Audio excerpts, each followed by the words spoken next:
Hello and welcome back to Lord Fenton Gaming Plays Neverwinter Nights 2 Enhanced Edition. I'm your host Lord Fenton.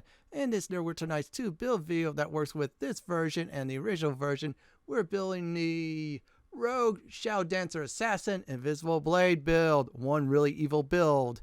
As always, everyone, like, comment, and subscribe to my channel for more Neverwinter Nights 2 builds like this. Do not forget to hit the notification bell so you'll be updated much more. Now, here's the pros and cons of this build. You're going to have very high dexterity, so you add to some of your armor class. Number two, you're going to have perfect dual wielding, so that's perfect two-weapon fighting. So your main hand and offhand will do the exact same damage.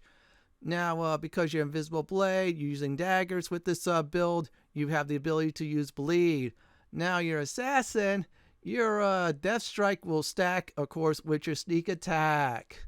Now, another thing is you got sneak attack for a rogue, and you have the Shadowdancer's high in plain sight ability, so this way you can always do your sneak attacks. Now, disadvantages as follows. Yeah, your armor, you're stuck up to light, or if you decide to go with, I should say, more intelligence, yeah, no armor at all. Another thing is this one's very restrictive in alignment. You have to be evil to play this. And last but not least, your fortitude and your will saves are going to be met to iffy. Now, I'm going to go ahead and talk about the races I'm going to suggest for this build. It is time to go over the races. Let's start with the Dwarven sub-races. Go Dwarf, I'm going to say a pass on it. -2 dexterity. That's a little downside on that as well. Grey Dwarfs are very good. -4 charisma, but +2 constitution is nice. A little bit more hit points. They have a whole bunch of good immunities. Now, the thing is, they're light sensitive, so they get -2 on certain things. And also, it takes about +1 on level adjustment. So it'll take about double the EXP for them to get to level 2, but that's all right. Shield Dwarves, +2 constitution's nice. -2 charisma. It's not like -4 with the Grey Dwarves, but this is a good race for it. No extra EXP to level them up. Let's go with the Elves. The Drow. So Drow's pretty good for this race. +2 dex, intelligence, and charisma. -2 constitution. You can pull the charisma with the constitution. This is great. They have some nice abilities like darkness and such. Level adjustments +2, but that's all right. And they're light sensitive, so you got to be careful on them. Moon Elves, +2 dex. This is great for this build. Just -2 constitution. You have to make up in other grounds on that. They have keen senses and more. Sun Elves are actually good for this. You just got to switch out the intelligence and constitution if you want to. As well, Wild Elves, they're very nice for this. +2 dex, you still miss -2 on intelligence, but that's all right. Now, another race I like is the Wood Elves. They're really good with this. +2 strength dex, that's great. Just -2 constitution intelligence, but that's all right. They have some other good factors as well. That's good. Gnomes, they're okay for this build. Just the deep gnome, they just have besides +2 dex is good, and wisdom just -2 strength. But charisma, that's that you don't have to worry about that. Now they don't get use small weapons, so like for example, longsword they have to carry with 2 hands. We're using daggers anyways. It'll take a lot longer for them to level up though. That's a huge downside. Rock gnomes, +2 constitution, -2 strength. They use small weapons. Again, longsword with 2-handed weapon, as I should say. They can't use like great swords and such. Lightfoot halflings, small stature. However, the dexterity is great. Just -2 strength. That's the downside. They have keen hearing and some other good stuff as well, like fearless, which is good. I like this one better coming up out of the two. Strong heart, +2 dex, -2 strength. Fearless, some others. And of course, they get an extra feat at the start of level 1. Just like the humans. If you want that, go ahead and take it. If you go that way, just remember the small weapons, small stature they are. Half-elves, no plus or minuses. They gain some of both of their parents' size, so it's good. Just your flavor is either half-elf or drow. So there you go. Half-orc, let's go and talk about that. +2 strength, which is good. -2 intelligence and charisma, so they're going to hit a little bit harder if you want to go that route. Humans, no plus or minuses and ability scores. 4 extra skill points, that's great. Favorite class skill, any. And of course, extra feat. Let's go with the planar touch ones, or planar touch humans. Now this race, this is mainly for paladins. If you want to go for that, that is fine. but it just gives you a little bit more will saves, really. That's about it. It takes a little bit longer for them to level up. Tieflings, this is really good for this. +2 dex and intelligence, -2 charisma, that's fine. Dark vision, resistance, which is great. Rogue flavor, because we're rogues, so that's a huge bonus. And +1 level adjustment, that's a little downside. Arrogant side, this is actually good for this build, just -2 charisma and wisdom, but that's all right. Out of that, I would say that's the best for the 4 elementals. Earth one, that's more for strength, but I say pass, so I definitely go for air. Fire, pass for spellcasters. Water, that's for more tankish. So I'll probably say is either the Tieflings or Air Gensites the way to go for this sub-race part. Yuan-Ti Purebloods are very good for this. +2 dex, intelligence, and charisma. Then let's see here. They also get blind fighting, which is good. And other things. However, their level adjustments too, so it'll take a little bit longer, but they get some good things. So that blind fighting is a bonus at level 1, which is nice.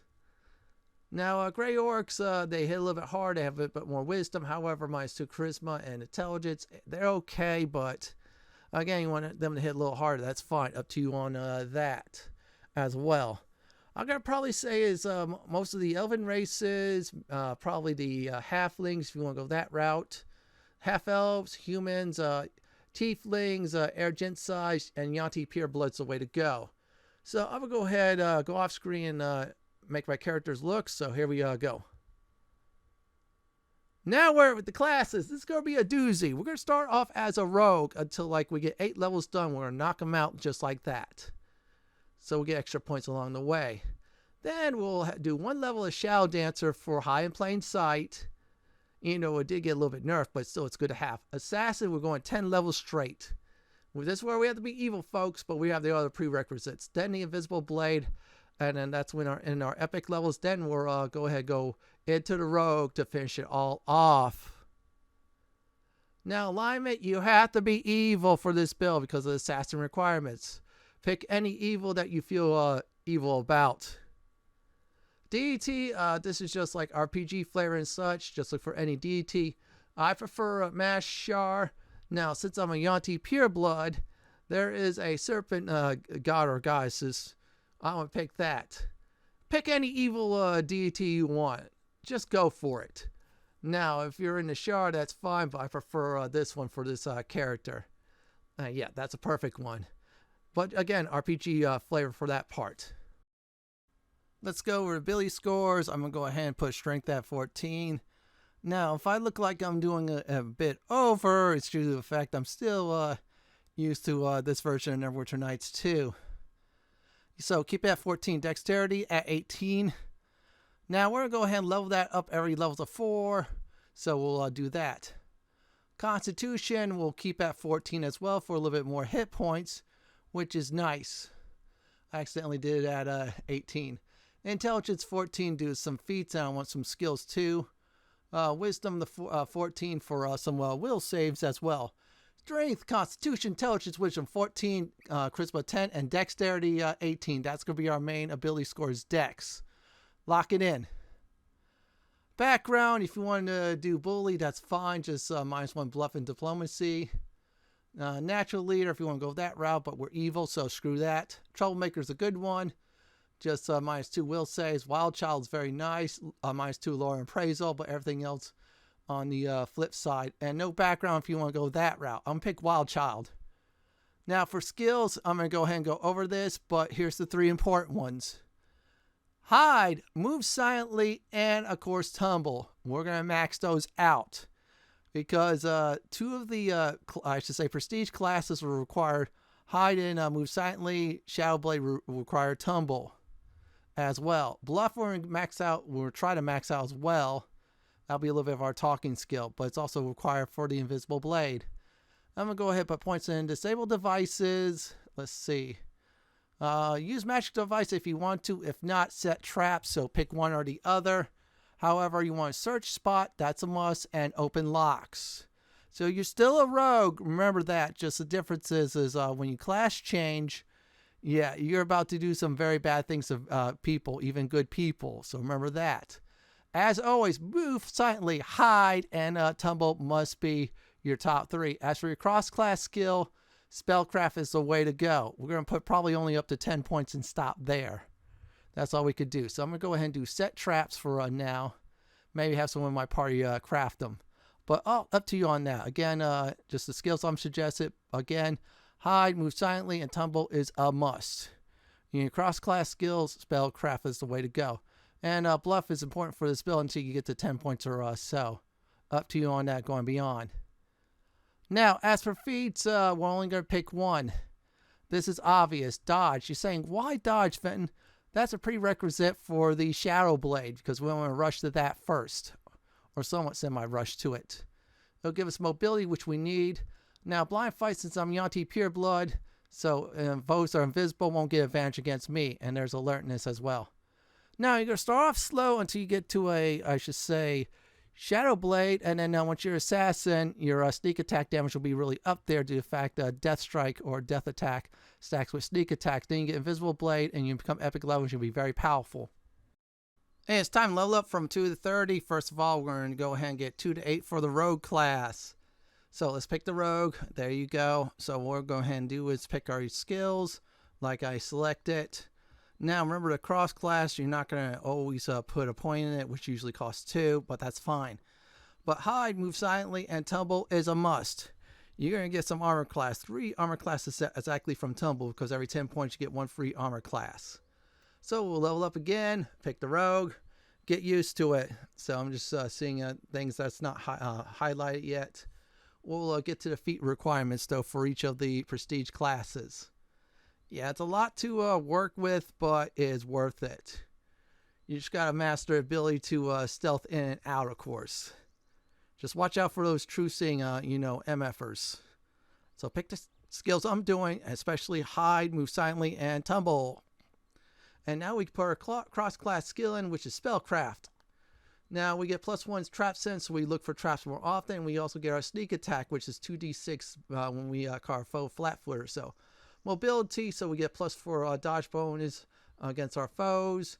And it's a prerequisite for the, you guessed it, Shadowdancer prestige class. So we just need to get the skills for that, and that's it. So every level is 4, you get ability score. Put all points into dexterity. We will even it out. Just trust me on it. Don't panic. So we're going to have some dexterity points really up there. So we'll pick the skills like I'm picking. We have to pick bluff, though. It's one of those builds. Yes. Because Invisible Blade requires it. If we didn't have the Invisible Blade, we don't need it. Plus, we'll have some more rogue levels as well. So we'll keep on going, but let me go over some things I forget to go over. Now, evasion, let's talk about that. So whenever a reflex save is allowed, what happens is you do it successfully, you only take half damage. With this feat, you take no damage. Very powerful stuff. Uncanny dodge, the character retains his or her AC bonus, even caught flat-footed, which is a good thing. And there's your sneak attack damage, which is 2d6. And that will definitely stack with the Assassin's version of that. Don't panic. So we'll keep on doing it. We're at 8 for the main 3 for the Shadowdancer. I'm going to get a little extra points in that just to make sure we lock that in. There's your sneak attack damage from 2d6 to 3d6. So that's 1 6-sided dices. That's one each. That's times 3. And boom. That's a lot of damage. Put the skill points like I'm doing. If you could put any cross class, that's fine. Every 5 points in a spellcraft, you get 1 saving throw against spells. We're almost there. And there's trap sense there. So we get to detect traps more often than not.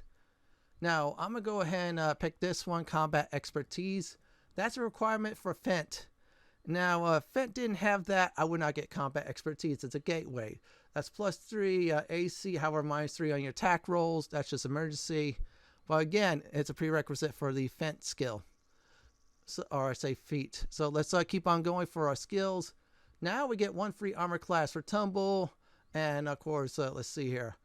5, since we got 5 in spellcraft, 1 saving throw versus core spells, which is good. That's a double thumbs up. And there's your sneak attack from 3d6 to 4d6. So that's 4 d6, 1 6-sided dices, which is nice. Level 8, every level is 4. We're going to put points in the dex.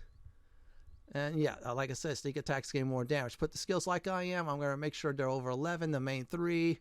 So we locked in. And we're already locked in, but this is just an actual lock it. No, that means we can't mess this up.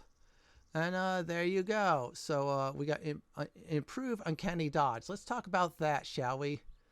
So this does is this character with his feet cannot be a victim of a sneak attack unless the attacker is about 4 levels or more higher than them. Very good stuff here. Very nice. So let's go ahead and do Shadowdancer.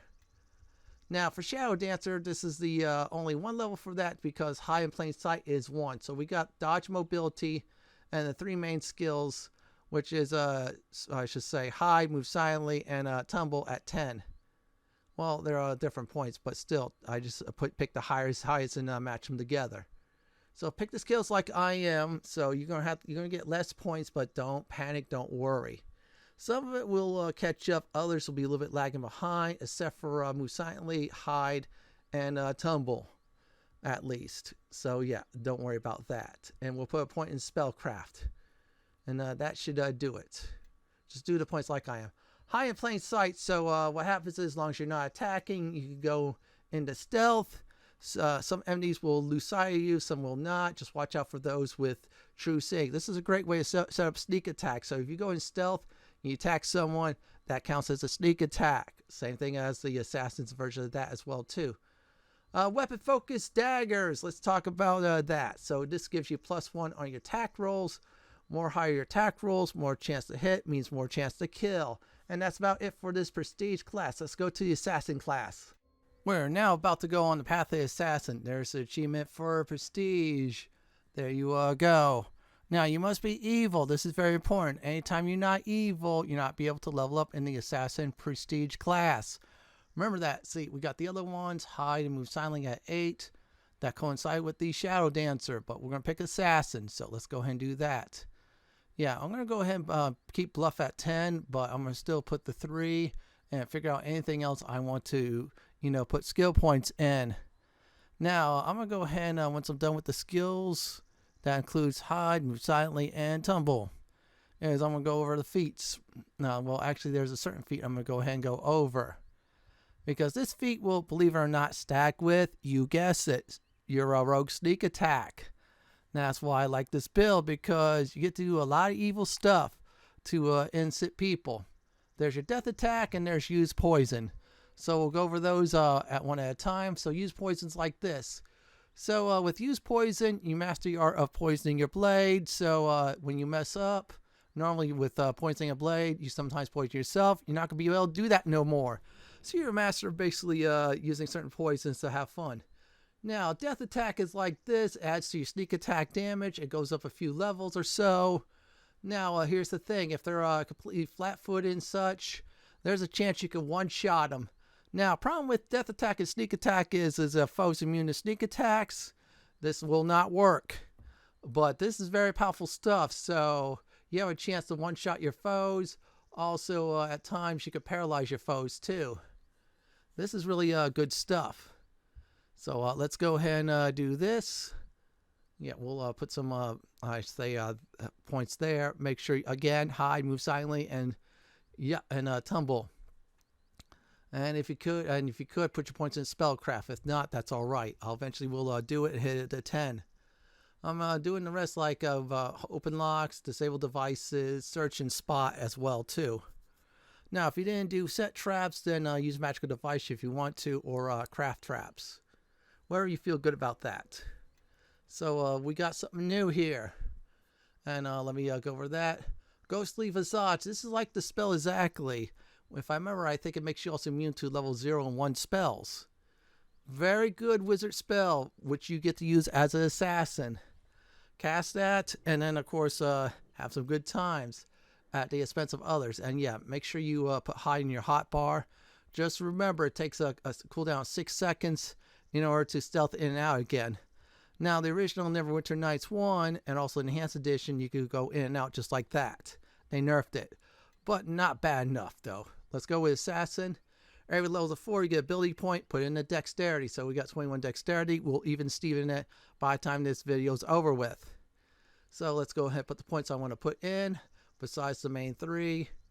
And we're about to get another 5 points to go. For a tumble, we get 1 free armor class. That's what you all want, right? That's what you're going to get. And I'm going to save putting points into bluff until I get the invisible blade. There's another death attack. And yeah, there you go. And it says, yeah, successful death attack. You can paralyze your foes and do other things to them. Most likely they're dead. Fent is like this, though. You can be used to deny your opponent their dex bonuses and higher your bluff. More, it'll help you deny your opponent their dexterity bonuses. So if you're facing against a rogue, yeah, this is a good way to mess with them.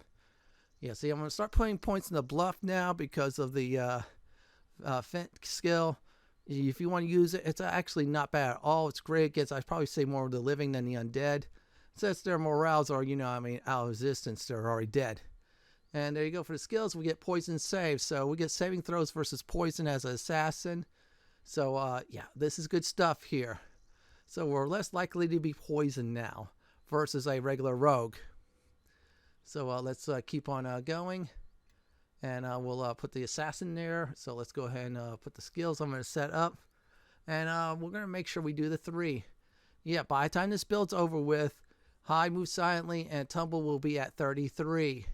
The rest will be close to it. Or somewhat close to it. Another death attack and darkness. Yeah, so there you go. So instead of 2d6, so when we do a sneak attack and then we do a death attack that also happens too, we do more damage with that. Darkness, just like a spell, cloud of darkness goes in the area they can't see, but if you have ultra vision, you could go in there and hack foes to pieces. They'll be blinded, and it'll be count probably like a sneak attack. Pick the skills like I am doing. Just make sure high, move silently, and of course tumble. We're getting closer to getting another AC point from tumble. Every 10 points you get free AC. It's not like Neverwinter Nights 1. We get +3 on our saving throws versus poison. Now we're going to pick his 2-weapon fighting, so listen up on this. We're going through the entire tree for it, or feat tree. Normally when you 2-weapon fighting, your main hand's -6 on a primary, your offhand's -10, -4 for a primary hand, and -4 for the offhand, of course with this feat.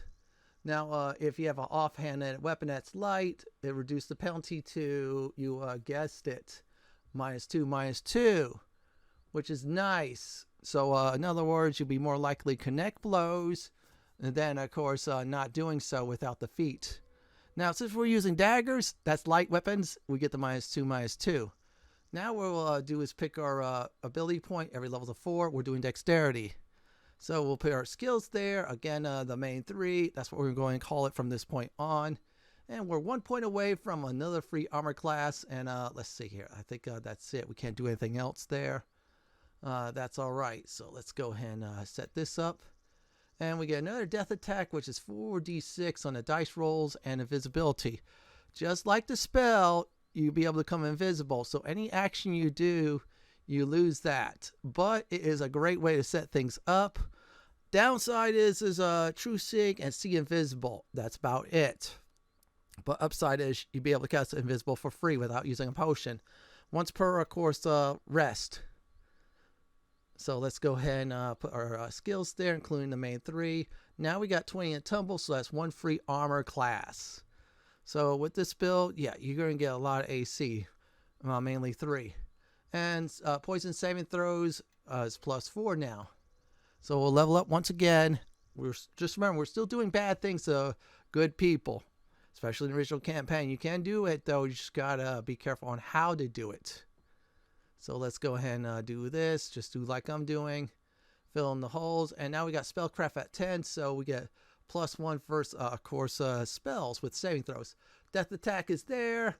Greater invisibility. So let me explain about that. It's like invisibility, but what happens is after you do an action, and then, of course, yeah, you get 50% concealment bonus. That's likely to be hit. Now, with this, though, is character with this feat be able to get a second offhand attack and at -5 penalty. However, a second hand attack is good. You get penalized with your attack rolls, but you get to do another attack per round with the offhand. Our main hand is 3 attacks per round with this build. The offhand is 2. Eventually, it'll be even Steven. That's what we're aiming for. So let's go ahead and pick the assassin. And we're getting close to capping. Yeah, prestige classes for this game. Some of them are either 10 or 5. So let's go ahead and pick the skills.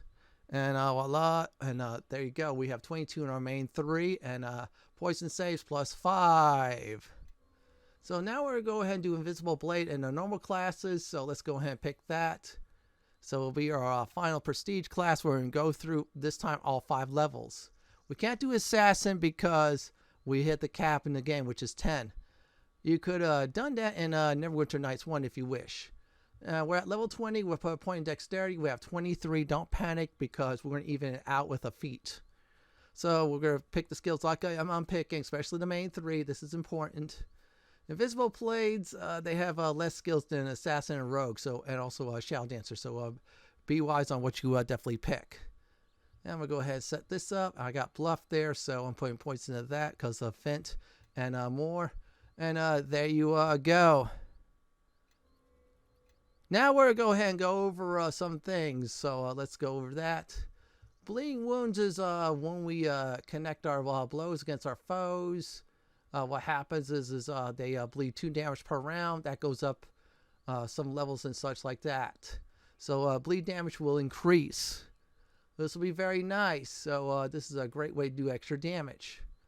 Now this here, this will put your intelligence mod into your armor class. So if your intelligence mod, for example, is +2, you add +2 armor class, as long as you're not wearing a thing. So you gotta wear cloth or something, that's fine. If you wear leather armor, that +2 bonus in the armor class goes bye-bye. See, I'm just wearing a leather armor, and there you go. So it's best for me to wear leather armor, but if you decide to get more intelligent points, then yeah, that's the way to go. It's up to you on that. So we're going to do another level of Invisible Blade. This time we're going the epic route. So welcome to the epic levels. So we're going to do 4 levels, yes, of the Invisible Blade now during this tier. Now it says there, epic characters. It tells you what you can get. Now I'm going to go ahead and pick this one. This is obvious. This is very important. So let's go ahead and select it. Greater 2-weapon fighting. This happens what do you call it? This feat grants a 3rd attack with your offhand with a -10 attack roll. So your 3rd attack will have always a -10 to hit, but that's all right. And then it tells you get epic feats. And there you go. And it's a final gateway to perfect 2-weapon fighting, as long as we get the dexterity up there, which is 25. Oh, we will get that. I assure you that. So let's level up the Invisible Blade and keep on going. And yeah, we'll start putting skills in the spot and such.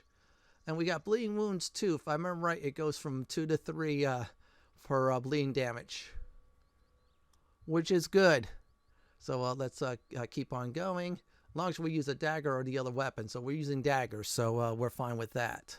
This build for its weapon focus is that or the other one. Your choice. I prefer the daggers with this. So we'll keep on going with our skills and look at that. Now I'm going to go ahead and check and make sure I can be able to get... Okay, we can't get that yet. Perfect 2-weapon fighting, but we'll get great dexterity. So give us 1 dexterity point. Normally we get every level's a 4, but we get a free dexterity point.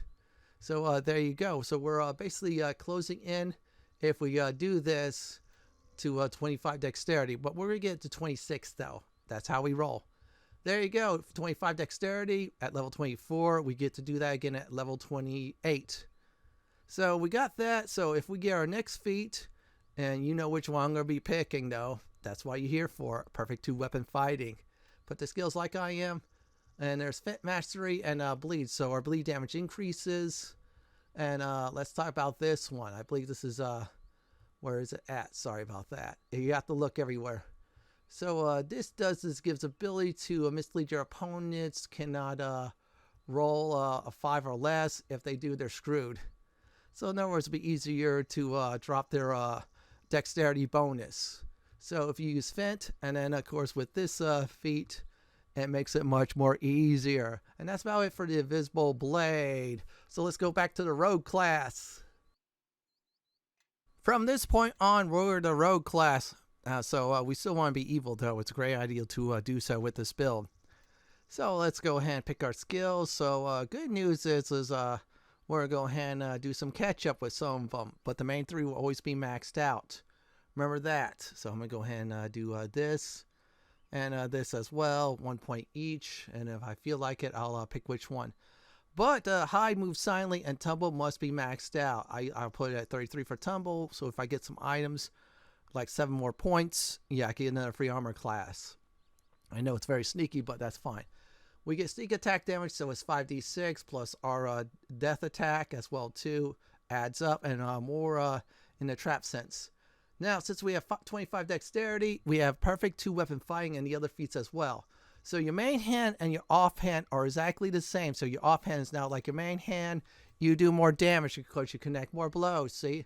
There you go. They're exactly the same. Even Steven, you're a devastating beast.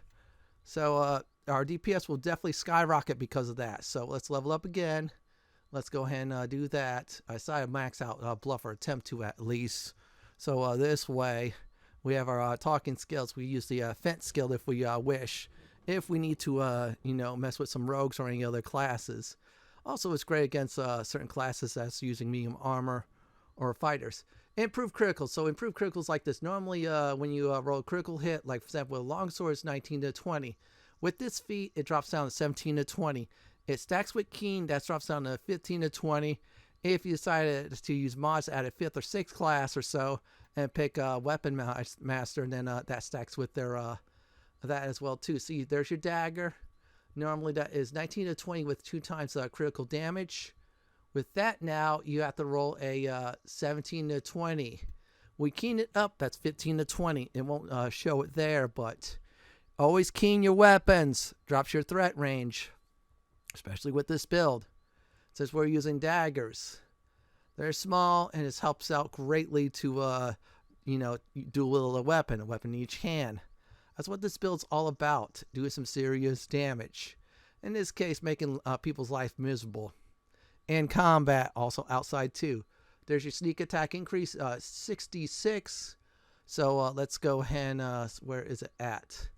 Yeah, I was trying to look for a certain skill. I think it's opportunity, but I believe I did get something else though. So I'm just going over things. Yeah, make sure you do go over things because this is a one-time deal. Unless, of course, you have a save to revert. That's fine. I think I'm going to go ahead and do Epic Proudness. Yeah, let me look for that. That's a good way to go. I was trying to look for Opportunist, but for some reason it's not showing up. I think I have to get a few more levels to get that. Yeah, there's some good stuff I'm going to definitely pull out on. Okay, there you go. Epic Proudness. So let me go ahead and close that up. Yeah, I'm still looking for it. So Epic Proudness is gives you +1 bonus to all your attacks. So it'll help you out greatly to do more damage. So let me go ahead and go on down. Yeah, I was still trying to look. That's the feat you want to get. You could get 2-weapon defense if you want to, but nah, we're still on the offensive, total offensive there, folks. So that's why I picked that route.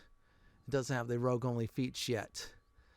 At certain levels, you will get that. So there you go, Epic Proudness. There's a +1 bonus to all attacks. We're going to get that. We'll be a mean, lean fighting machine. So we'll finish that up. I'm still used to, by the way, this version of Neverwinter Nights 2. I've been using the other one for a long time. This is a breath of fresh air. So let's pick the rogue. We're going to put points in that since we're at level 28, 26. Our dexterity modifier is +8, so we get a bonus on that.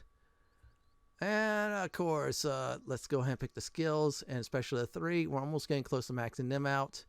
We'll try and max some of the other ones out, or getting close to it at least. I'm looking around. Yeah, let's do open locks.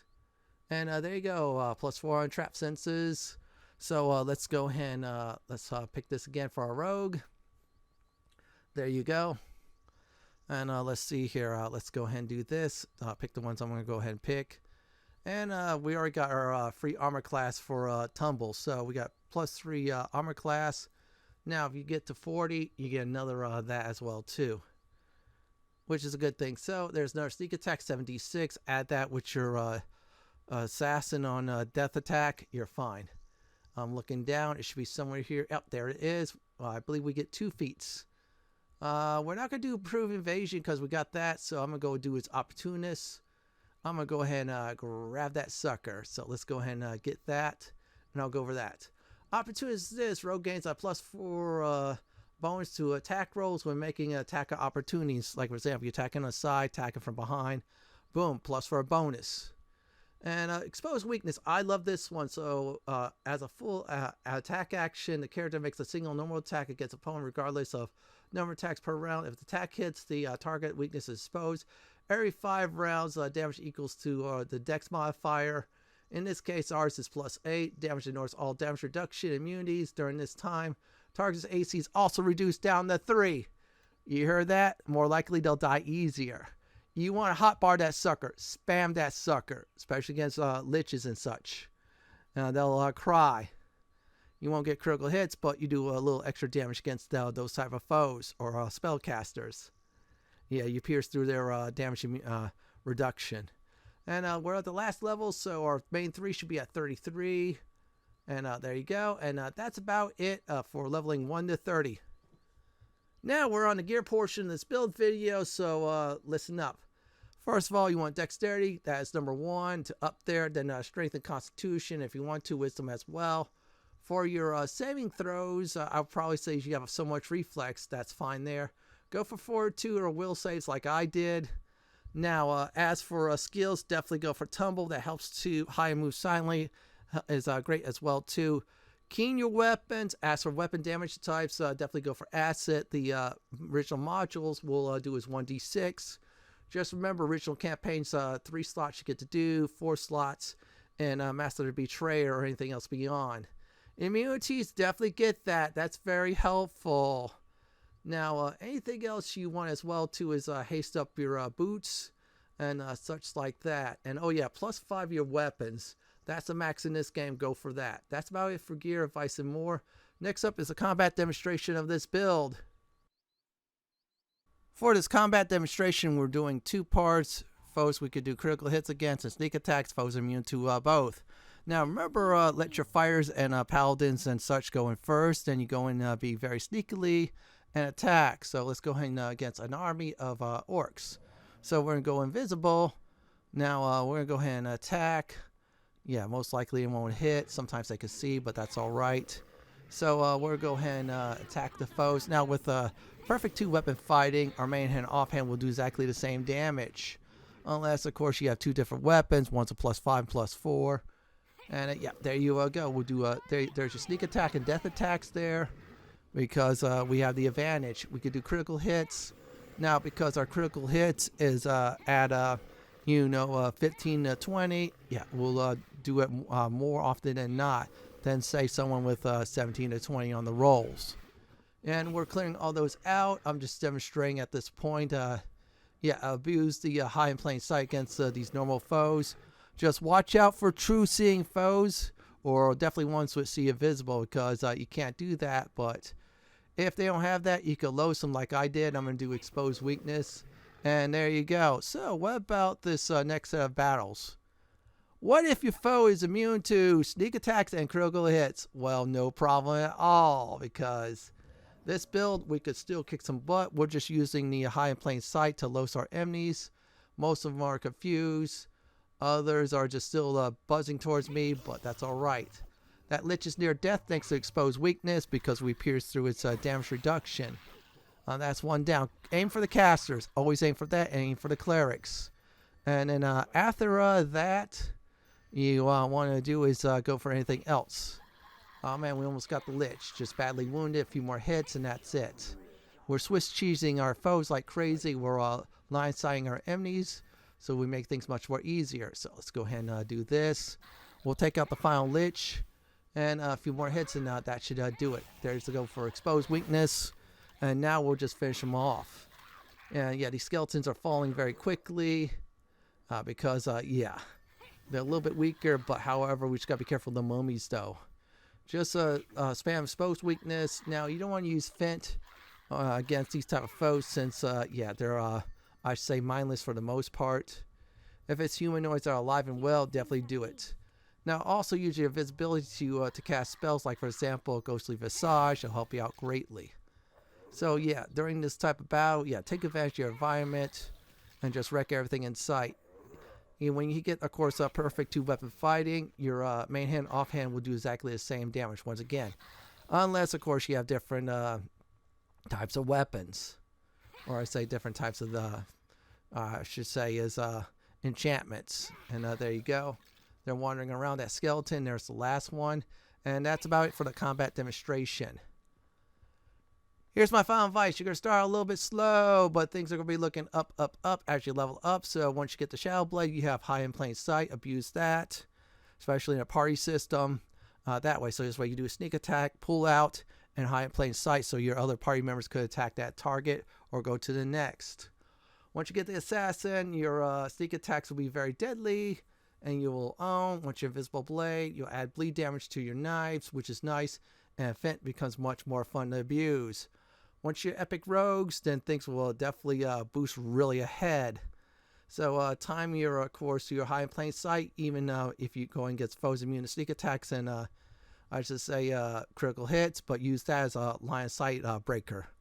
Have fun with this build because you're evil, you're devastating foes like crazy. This is it for my Neverwinter Nights 2 Enhanced Edition Rogue, Shadow Blade, Assassin, and Invisible Blade video. This is Lord Fenton signing off. Thanks for watching and have a great day or night. Do please stay safe. Please subscribe to my channel for more Neverwinter Nights 2 Original or Enhanced Edition videos and builds just like this. And if you like what you see, then pick my suggestion on the upper left hand corner or YouTube suggestion on the bottom left hand corner. I'm going to go ahead and relax before start adventuring.